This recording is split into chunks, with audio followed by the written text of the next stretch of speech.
Road. The last one of the year. Okay.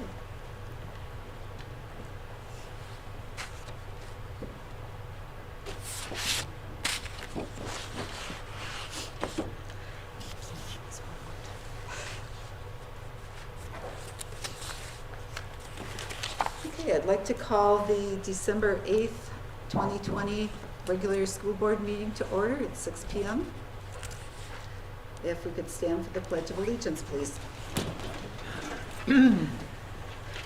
I pledge allegiance to the flag of the United States of America and to the republic for which it stands, one nation, under God, indivisible, with liberty and justice for all.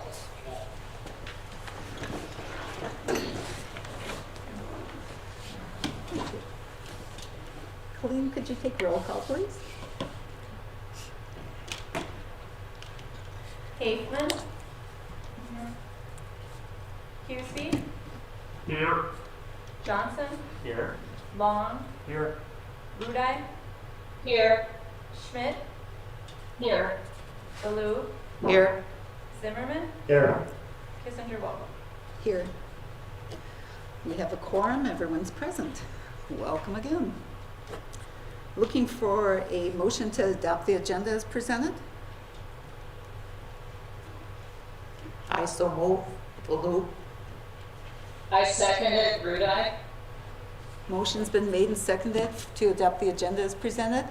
All those in favor? Aye. Opposed? Moving on to item 6 for public comment. We have Allison. Did you want to present? Yeah, can everyone hear me? Yep. Yes. Yes, we can.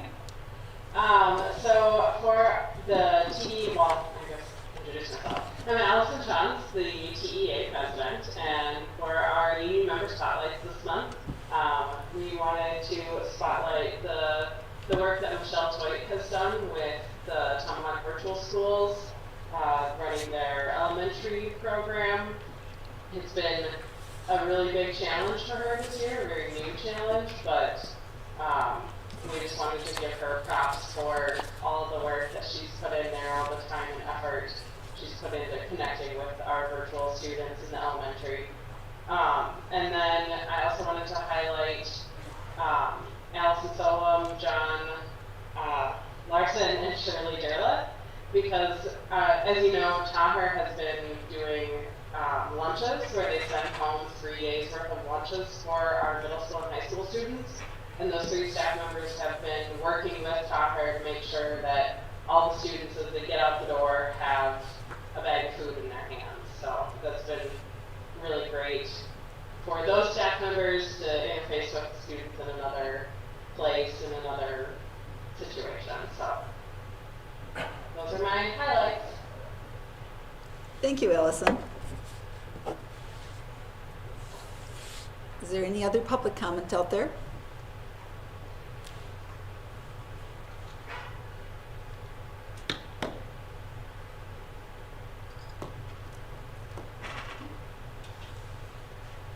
Okay, hearing none, we'll move on to item 7, the consent agenda items.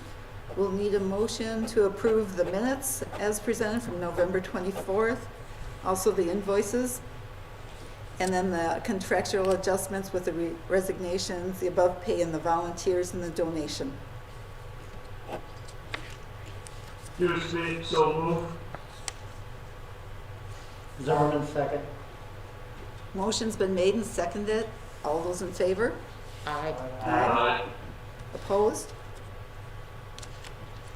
And a thank you out there to the Lincoln County retired teachers for their donation. On to staff reports, item 8. Who would like to start? I'll go first. Okay, Guy. Or no, Brian, sorry. Brian.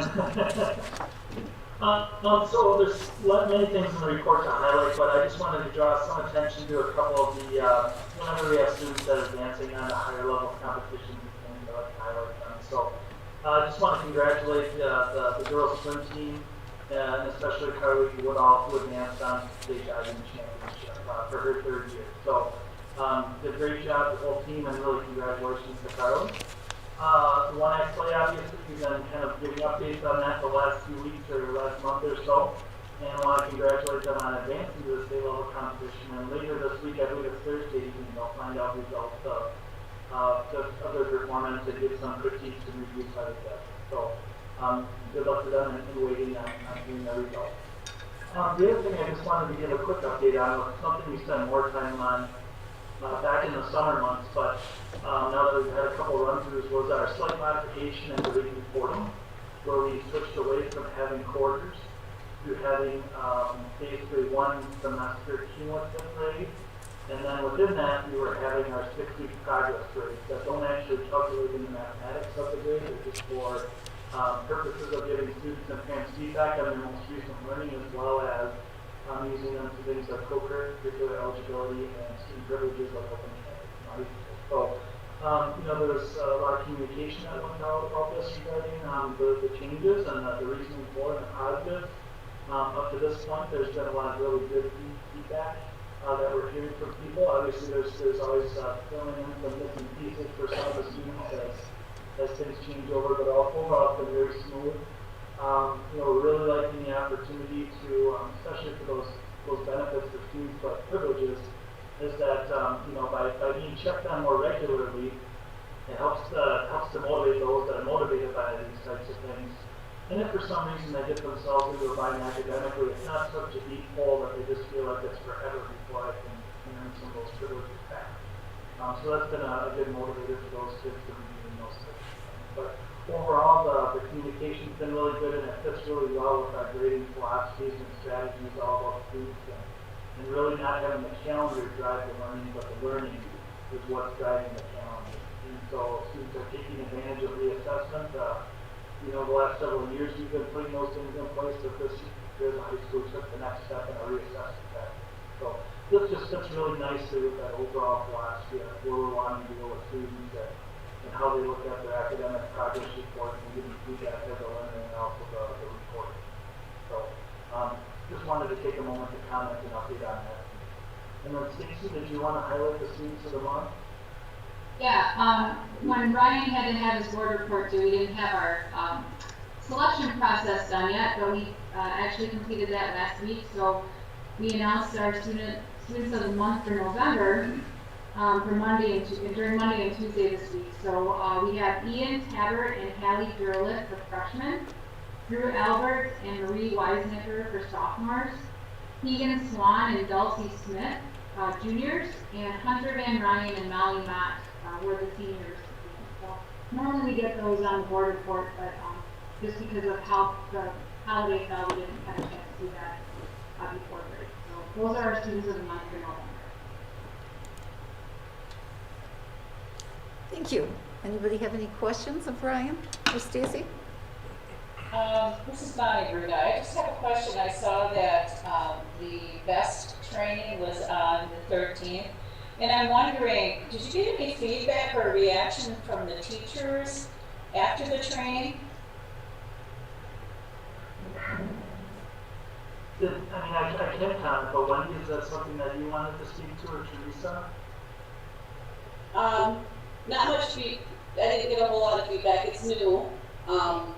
It takes 3 to 5 minutes for each staff member to train them. And Dr. Hartwig, the person that implements it and created it, and he'll follow up with us in the spring to go over our data and how we can use our data and what the health of our schools and how we can improve practice and help our kids out. We finish the screening window tomorrow, so we'll have all of our data from that tomorrow, and then we can start looking at that with our staff to see how we can help kids in our classrooms, and it identifies kids that are doing well and kids that are struggling, so it'll give them good information for strategies to use right in the classroom right away as soon as we're done. Okay, so overall, then you felt like maybe the teachers were receptive to using this tool? Is that a sense you got? Nobody complained about Okay.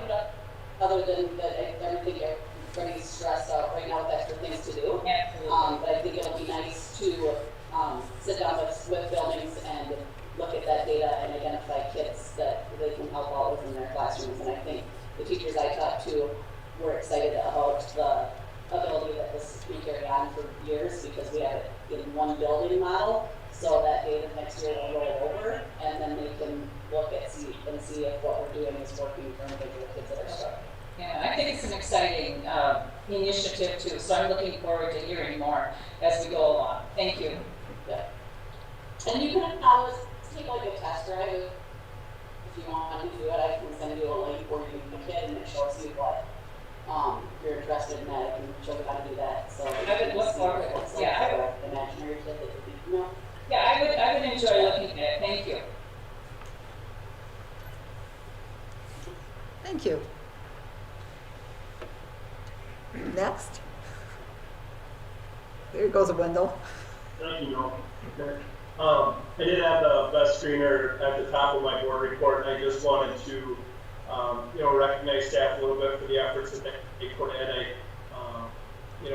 They've been wrapping these things up over the last few days, and I know, just like was previously stated, I think we're all kind of eager to see what feedback we get from it and how we can use it, to better connect with some of our students and find better strategies. So we're definitely looking forward to that. PBIS, I just wanted to give a little update. We've had to get creative this year, do things a little differently than what we typically do. We've stuck with our monthly PBIS lessons and different things, but as far as the incentive-based items, it gets a little trickier in our current setting with the hybrid model, but we did have to change. We always used Hatchet Cash as a way of recognizing certain behaviors and good deeds and that sort of thing. And obviously, we don't want to be, hands-on with things, or at least prevent that as much as we can. So we've developed a virtual Hatchet Cash type system this year, which was a little tricky, but it's worked out pretty well. It basically utilizes some of the tools that we have within Google to nominate kids and track what they've got, and they can purchase things in our school store. But we also incorporated sending a postcard home this year where it's got a little write-up from the teacher on what the students being recognized for and why they received the Hatchet Cash. And it's kind of in a postcard style, so it's something that can be, hung on a bridge or got with the So that's worked out pretty well. Had to utilize a few extra resources to get those things all with names and addresses and organized to get them sent out, but the system seems to be working, and I think it's something that will continue well beyond what we're doing right now. So we still are able to have some of our monthly incentive grade level challenges and things like that. So things are working pretty well, and I think it's a little extra work being in the model that we're in, but we're still able to do a lot of the things that we have set out to do. The student council. December is usually a big month for student council. In the past, they've always organized a caught carrying initiative where staff, anytime they recognize a student doing something kind for another student or a classroom, they get recognized for that. And then at the end of the year, we have a Christmas tree within our office, and there's always wrapped, in the past there was always wrapped presents underneath that. And once they were nominated, we could come at different points of time and pick a gift and that sort of thing. Well, let me see, this year we don't have the same setup. We have to be a little more cautious in how we give out gifts and things like that, but we still have an opportunity to make that initiative happen. So I want to thank Student Council for that. And then towards the end of the month, they've always organized a winter breakout day, which was pretty extensive. We bussed kids all over town. We had kids going to Sarah Park skating. We had a lot of kids that ice fishing, cross-country skiing. We always had a movie uptown where it was just the students that were there. And then there were some indoor activities in the gym and other things. And obviously this year we can't do that like we typically would either, but council has been working with, within their group to try to figure out other activities that we can do primarily on the 21st and 22nd, those last couple of days at school, once for the A kids and obviously the B kids on that activity. So everything kind of has to be coupled up now that we're on the hybrid schedule, but they're still working pretty hard to make sure that we can provide some of those cultural things that make the holidays special within our building. So I do want to recognize them for that, and then just draw your attention to, I have a link at the bottom of my report for this month's Hatchet Highlights. That's got all of our write-ups and our students of the month and some other information for you. Thank you. Thank you. That report is quite thorough. Thank you for doing all that. Any questions of Wendell? Guy, are you ready? Yes, I'm ready. The elementary school, for my report, I just included some information on the remote learning Fridays that we recently went to. Our focus on those Fridays is ELA and math, and we also have some specialists giving us some focus areas in each grade level. I also wanted to include some positives. It seems like we're desperately looking for positives right now everywhere, and I think the staff did a nice job. I included some information from the student council with Mrs. Parker leading the food drive, 1,000 items to many. We're proud of that. Also, Christy Anderson had, it's different this year without being able to have our holiday concerts and those experiences. About Mrs. Anderson's message we just went out in the newsletter, message to the parents, showing that we value some of the holiday traditions and looking for some of those things that don't cost money. I think that was a valuable piece that she put out to the parents. She's going to be trying to record the different classrooms, singing some holiday songs. Some of that is going to be done around who's on quarantine, so hopefully it all works out. But we have some positive things going on. When I got ready for this, for the board meeting tonight, somebody mentioned too that we also had some signs that were made for the hospital healthcare workers and some ornaments that were sent over and signs to the nursing home. So we have some positive things happening. I don't know. I wasn't given the names. I wish I had the names of the staff members that were leading those efforts. But it is some positive things that are happening. I appreciate it right now. Thank you, Guy. Guy, this is Kathy Schmidt. You offered in your report to send us a link to the recordings. I would be really grateful for that little ray of sun. Yes, I'll definitely send those over as soon as they're shared with me.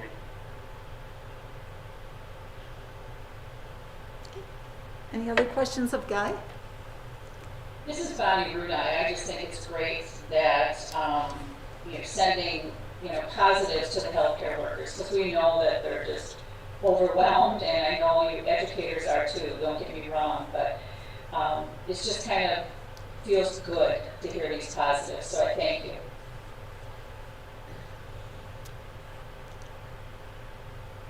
Teresa, you had a report? We have a guest here tonight, Ms. Marvin, who is going to assist with the first part of my report. We have a course proposal of the Social Studies Department in high school, and we're looking at a Hopper credit option for psychology that will last 1 semester.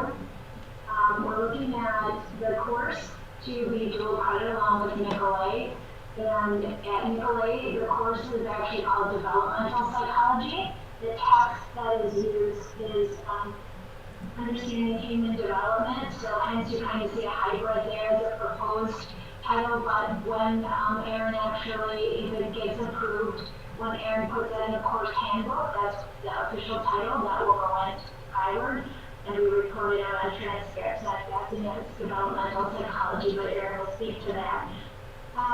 We are looking at both that as a new course, and in the conversations that occurred, we, the social studies team, along with Mr. Husey and myself, had quite lengthy discussions around the strategic plan in both pillars 1 and 2. And what did we understand our community was asking of us if opportunity was available in different departments to value add when we're considering courses and considering programs for our students. And so the social studies department really talked quite extensively on a few different meetings and looked at, what course options there were to add into the social studies department. And the original course that, Erin proposed was the psychology of well-being, which very much aligned with Pillar 2, looking at student well-being. And through discussions and considering, Pillar 2, that was, and in our discussions looking at Pillar 1 and those other options and those dual credit options and those collaborations with Nicolay to make that happen, in conjunction with Erin getting her master's degree and being eligible to teach some of those courses, we were able to really think of a vision for the department. So you see two proposals here, both a new course that is developmental psychology, and then you see Erin's willingness to look at her current AP psychology course as an introduction to psychology, and instead of just, and make that both a dual credit option as well as an AP option. So that year-long course now has the option in this proposal that students will be able to choose if they wanted to take that course for as an AP course or dual credit course. They could choose to do neither and just take the year-long intro to psychology course. So I'm telling you really about A and B together there, or A, B, and C, we're talking about is the vision of the psychology, or the, social studies department. So I'll have Erin talk specifically to the developmental psychology class and why she is interested in offering that course, which would be a dual credit course along with Nicolay. And then we'll shift to the AP and dual credit intro to psychology course. You mind? We're not at that part of the agenda. Okay. Teresa, we're not at that part of the agenda yet. That'll be after the financial report, if we could wait till then. Well, this is what was in my report, so I'm sorry, I did not realize the agenda was, I included them all together. So let me just skip, and Erin, we'll have you come back to that. So the other two items in my report that probably are on the agenda to cover now are the virtual school update and the RTI, or the MTSS academic update. And that's pretty self-explanatory. Basically, I'm trying to give you the numbers of the changes at the elementary, and then tell you what we've learned so far and adjustments we've made. And it was nice to hear the recognition from Michelle, who teaches in grades 4K through 4th grade, and then the trimester change that we have, and then at secondary we're looking at kids making a shift at semester. And then any questions on virtual? Did I understand the report correctly that you're teaching the levels that you I teach 5th grade, and there's 6 students. It's my nighttime job now. And the second part, or the third part of the report, is really the kudos to all the building level principals and the specialists who have been working with the data that we have collected since the beginning of the year. And the great efforts for conversations are around student growth and improvement. And so, based on our last board meeting, the inquiry of how to use that data, that internal data, that real-time data, I just wanted to highlight where we're at every building and all the players that have conversations with our teachers constantly about how can we set goals with our students and how can we respond to our students. So, do you have questions on that section at all?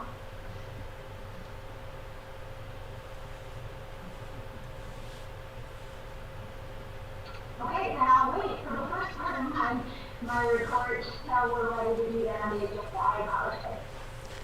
No problem. Thank you, Teresa.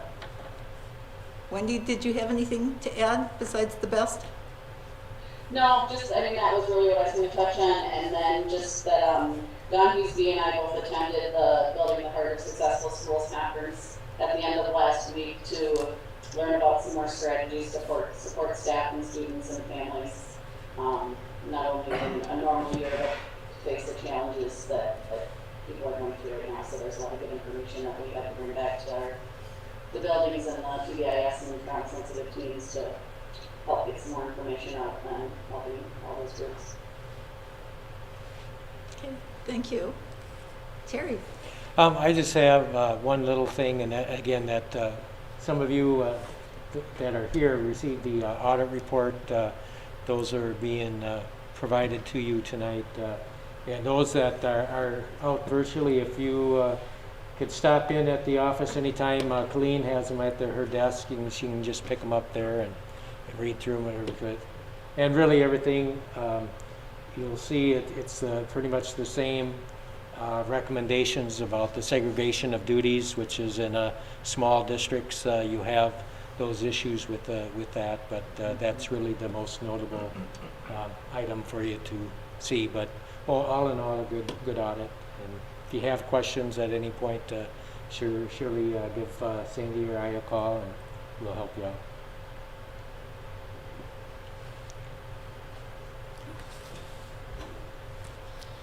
Any questions of Terry? Okay, moving on to item 9, the financial report. Met earlier with the Finance Committee, and again, not a real active month in November, just because, again, very few revenues coming in. As I indicated last month, it'll be a few months before we start seeing the tax dollars coming in to help to support our budget areas, and certainly the expenditures are, again, very similar to what we're seeing each and every year. And this month, again, benefits and salaries make up the majority of the expenditures again in November, and that'll be the same in the next month or so as well.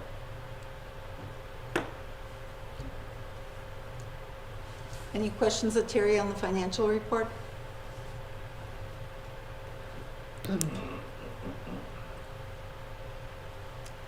Okay, on to item 10, approval of the new high school course edition for 2021-22. There you go, Teresa. Yeah, all yours.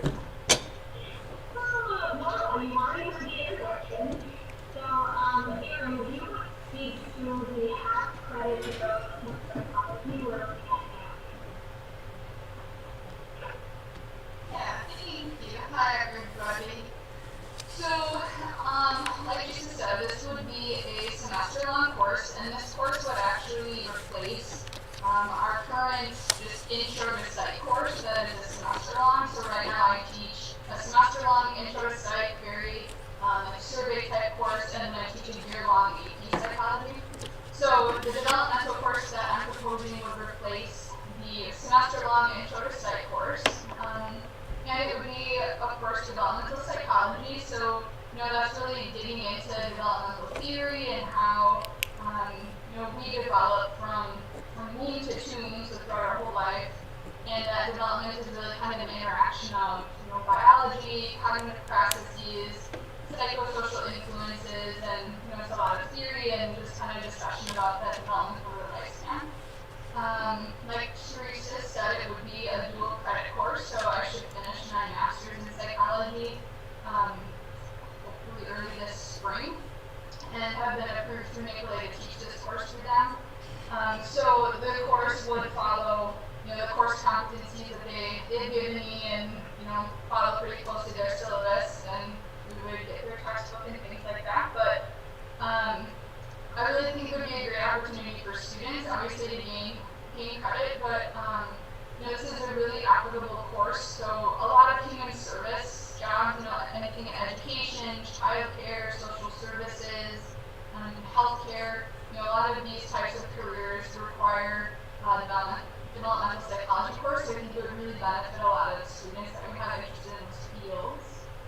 And I mean, that's kind of the gist of it. I'm willing to answer any questions anybody has about it. Before we get into the questions, I want to clarify the textbook would be $80. It's the approved textbook through Nicolay. If you're looking at just a guesstimate at first, is running about the same course load that the intro psychology does, and Aaron thought the high side of $25 per semester. So we're looking at $25, 25 books at $80 of peaceful shipping and handling is the only cost associated with the course. Aaron has not requested any course development costs or extra costs related to implementing the course. So that's the extent of the cost. The dual credit option, Nicolay has said would be for juniors and seniors for sure, and it's an internal decision of whether or not we would approve any sophomores to receive that credit option. So those are some of the basics. Any questions at all? Yeah, this is Ron Zimmerman. You said it's a dual credit option with Nicolay. So could a student not choose to have the college credit for it? Yeah, definitely that is an option. So they could take the course just for fun if they wanted to, and it could just be like a regular course. Are there different requirements if you take it as a dual credit? So they would still follow the exact same curriculum on the exact same course and do all the same activities. So in my experience with transcripted and dual credit, in order for them to earn the transcripted credit, they have to get an A or B in the class. So I guess in my mind, they would be all the same activities and following the same curriculum. If you want to add anything to that, you have more experience.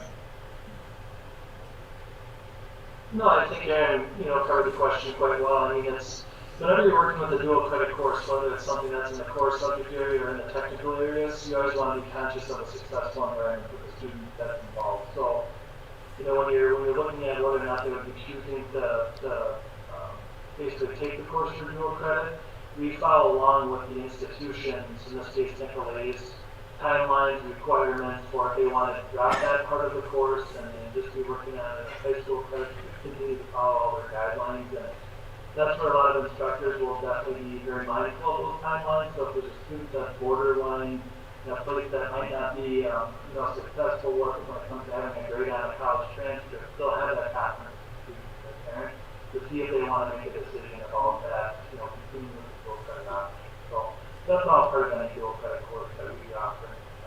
Teachers are very mindful of that and working with Just for clarification, do the students have to pay, like Nicolay College, for those transcripted credits? No. Not dual credit. Is there any cost to our school for that? The school, does the Tomahawk School District have to pay for any Nicolay costs? We pay for the textbook. Okay. I want to make a comment. I have taught that class at NTC, and I think it's a very exciting class. And I was kind of amazed that my granddaughter, who recently graduated from Lakeland, also took the class up there. And it really got her excited about psychology. And that's why she's pursuing a major in psychology in college right now. So it's an intriguing class, so I definitely think it's a good idea.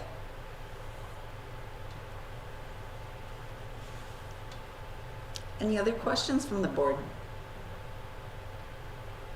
We will need our approval.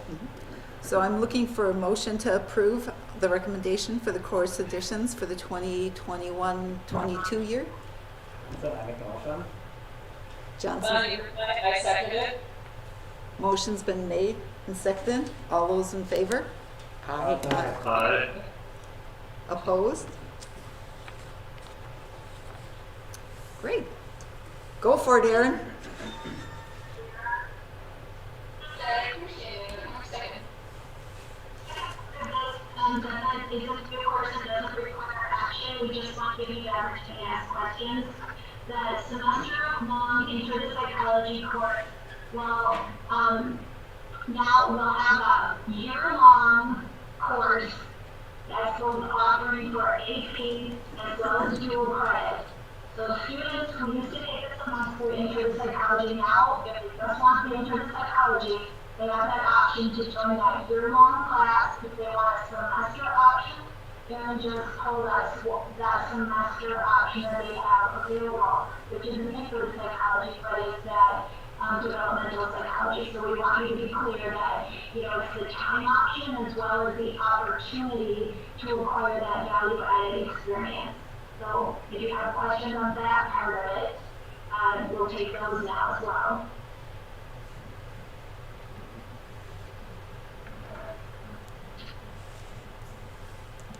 Any questions out there?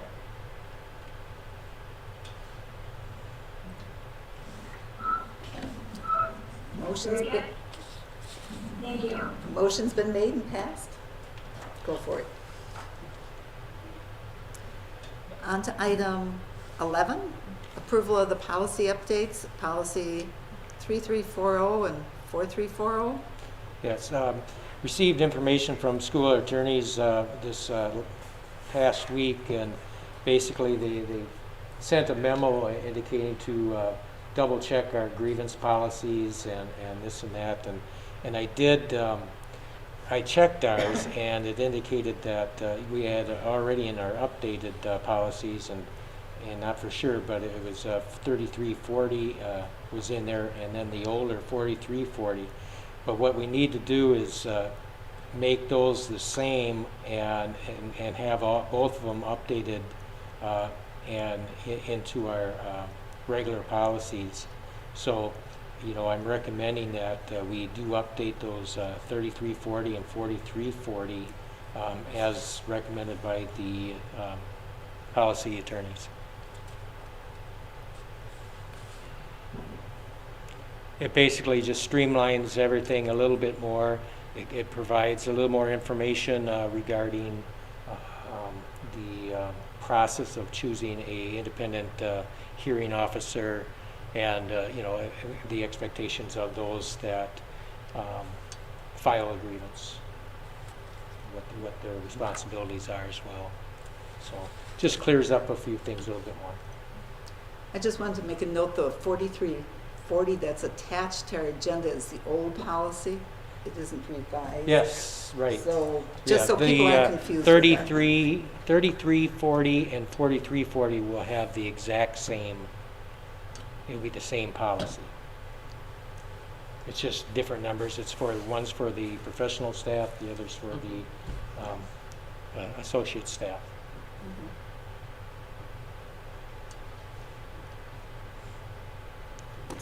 So we need that approval. So we need approval to make, Could we ask a question? yes, go Yeah, ahead. sure. Sorry, Ron.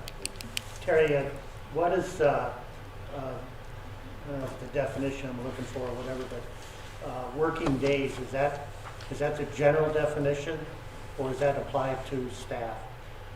It'd be just the normal 5-day week. So it's Monday through Yeah. Friday? So, but it would be like if it was over a vacation.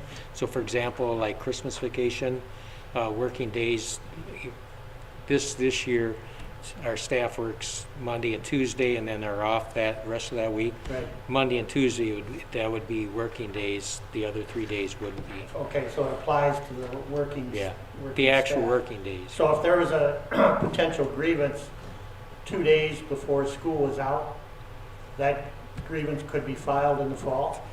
They could do that. Okay. And then one other question. In Part C, hearing before an impartial hearing officer, about halfway down in that paragraph, it says, if the board determines that the grievance may proceed, it will then be referred to the impartial hearing officer. Okay, the next sentence, the board may appoint a hearing officer or panel of potential hearing officers from which to select an officer for this purpose, either on an ad hoc basis or by resolution adopted by school unit and delegate to the district administrator responsible to arrange for such hearing with one selected officer.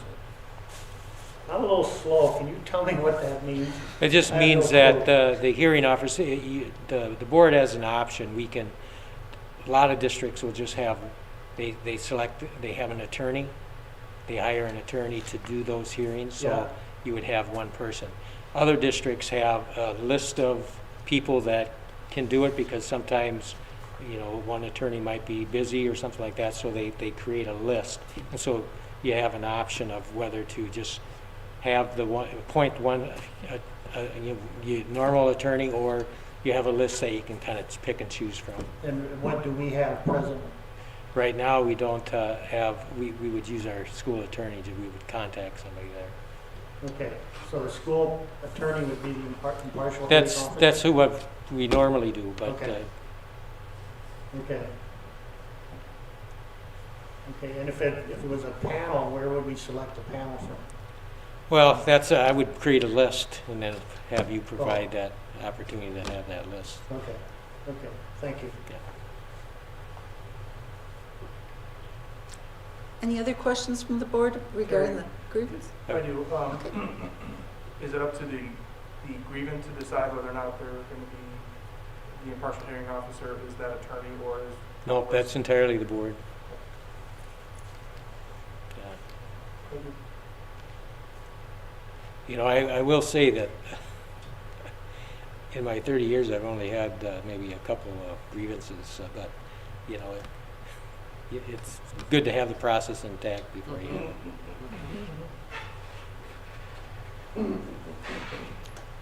Should have worked at the mill, I went through a lot of went to arbitration. Okay.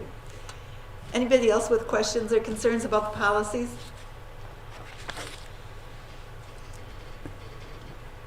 Then looking for a motion to approve the policies? To update the two so they're consistent? Long, so moved. Motion's been made by Long, Baloo, second. seconded by Baloo. All those in favor? Aye. Aye. Opposed? Motion passed. Carrying on to item 12, approval of the employee handbook changes. And again, this just reflects that we'll be using the new grievance procedures in the handbooks, and so we need to make that change. And Kay had a nice suggestion when we sat down the other day, and you know, we may, instead of printing it all out, it's a couple of pages that we can make a reference or a link where staff can just hit a link there instead of carrying it out into the paper factor. So we'll probably end up doing that. Yeah, good idea. Then we'll have the primary source will be at the policy itself. People refer to that, one place that we only have to update.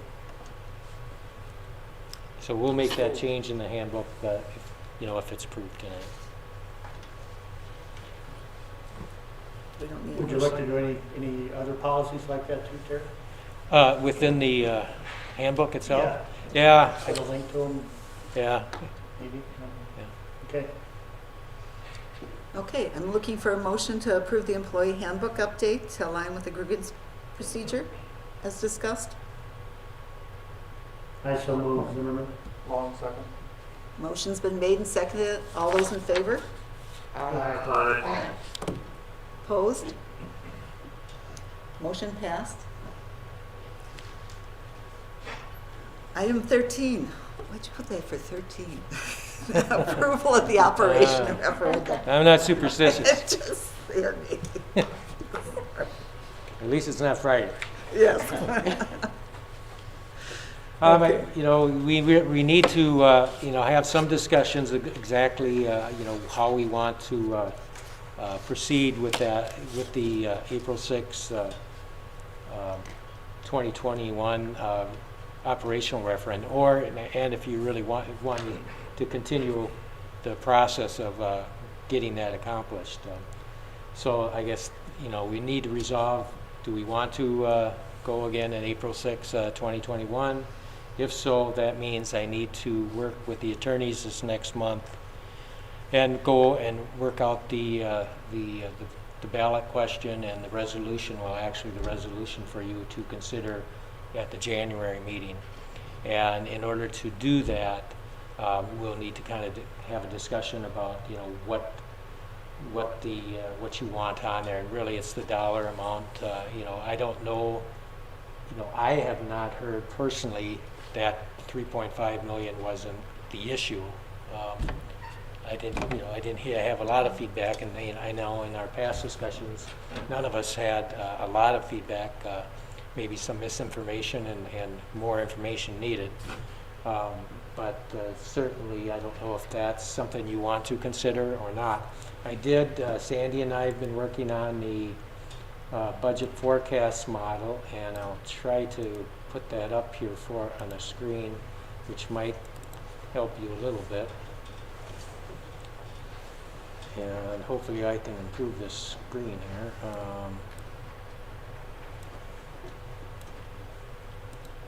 Where'd it go? Oh, there it is. Can you kind of see that on your screens? Okay, this is the forecast model, and what we did, we have all our projections of what our expenses, our revenues, and expenditures will be. And if you see here, next year, this is when the referendum, the 21-22 school year would be the year it would. It's by using $3.5 million each of the next 4 years. That first year we're going to have some excess. The second year about 150, and then we start going in the negatives the final 2 years. But our fund balance would be able to cover those costs. With this model, we've put in, the staff would be able, we put in like a 2% increase each year for salaries, and what we projected for health insurance benefits increases. So each of those years with the 3.5, staff would be able to get a little bit of a raise. We also put in, we figure estimating about trying to get a few $100,000 each year to cover the costs of the maintenance needs. So for example, Ireland, Wingate, we've been working, and Mike, before he left, a little bit on what we need the next few years, and right now we have about $720,000 worth of just maintenance, roof maintenance, and everything else that we do each year for the next 2 years. And that doesn't involve, you know, we need to do something with the blacktopping and everything else. By going to 3.5, we probably would have enough money to do some of those extra things as well, and get everything done that we really need to do. Going less than that, we're probably going to have to go into fund balance sooner to do what we have to do, and not do any of the things that we probably should be doing in the next few years. So 3.5 gives us a little bit of process. If you look at this is the mill rate, this number here, it would be projected to be about $9.08.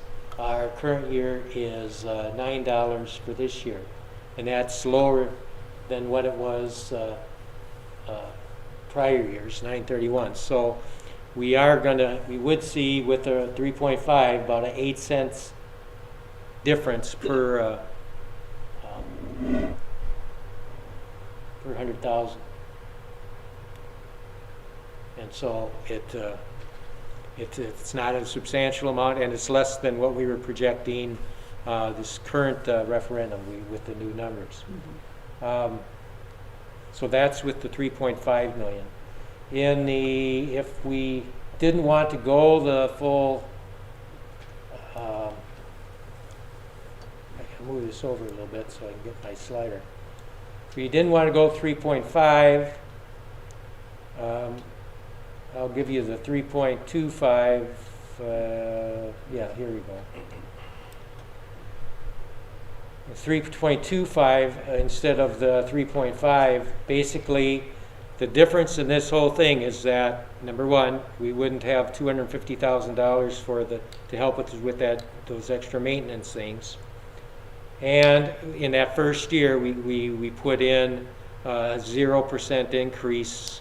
We would freeze salaries for next year, and then a 2% for the rest of the years.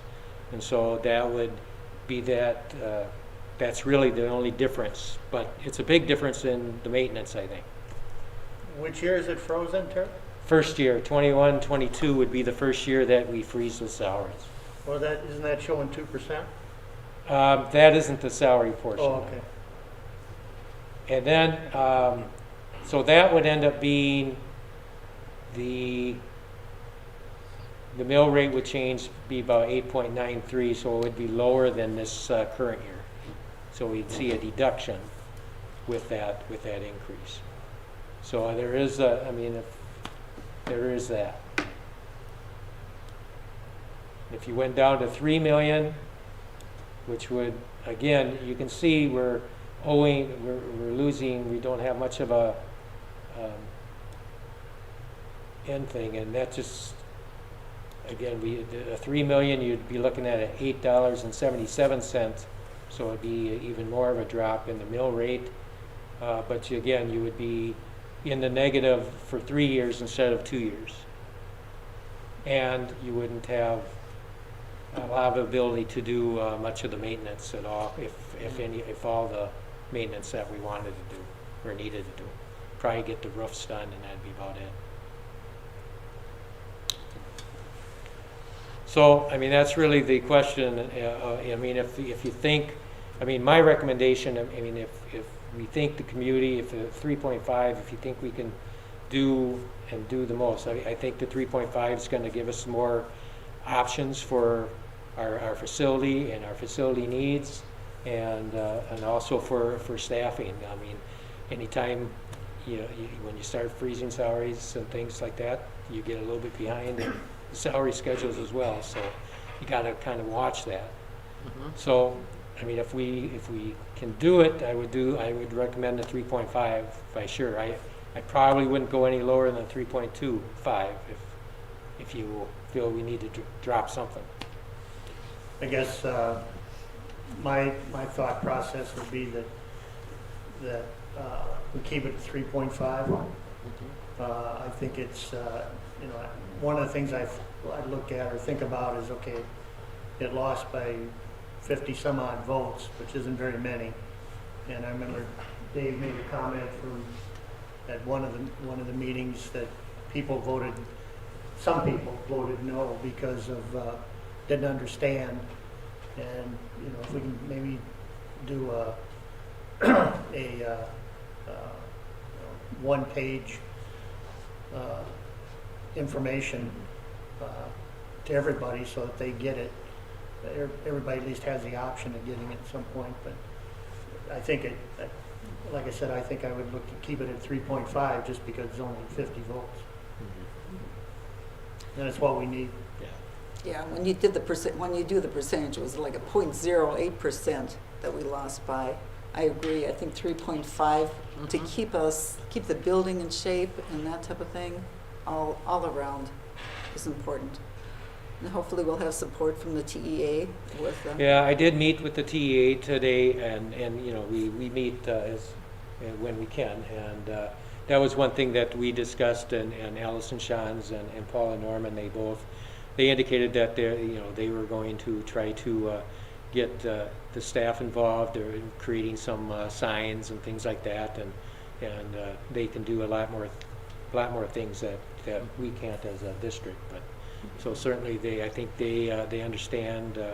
They talked about communication, and they talked about the flyer as well. So I think we're all on the same page of trying to get a little bit more information out. I think addressing the Hatchet Pride a little bit more vigorously, and trying to get that question and answer taken care of, and again, hopefully with the COVID, a little bit more of an ability for people to move around a little bit will be better around that time, so we can get some more attendance at some of those meetings, and trying to get everybody up to par with all the information would be helpful.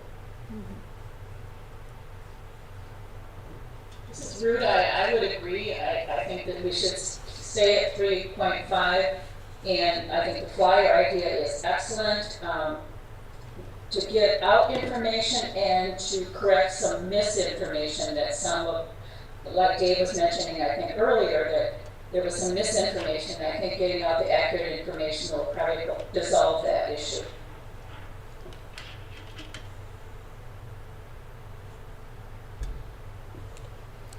Any other comments, concerns, questions?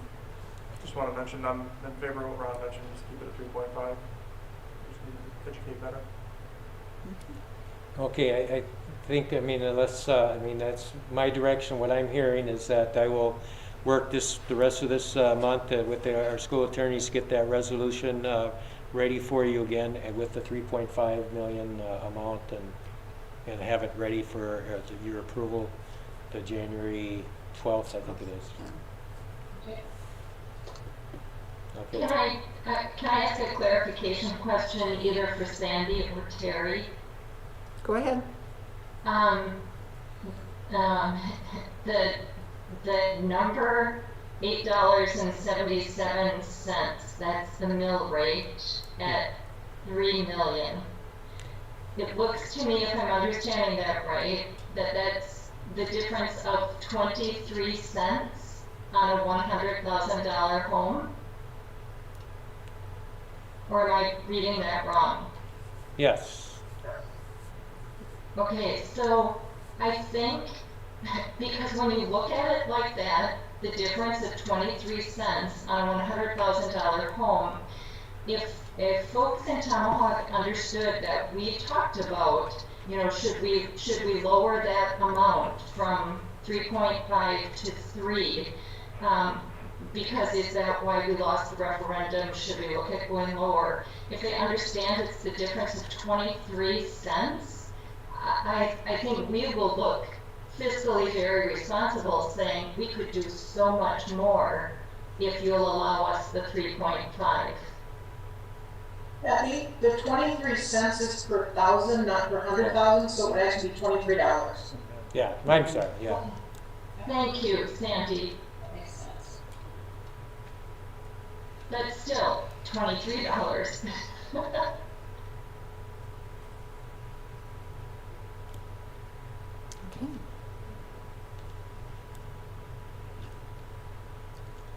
You have Okay, your, I have the direction, that's all I need. you have your holiday homework, huh? Yep. Okay. Moving on to item 14, opening for public comment. If there's any other public comment?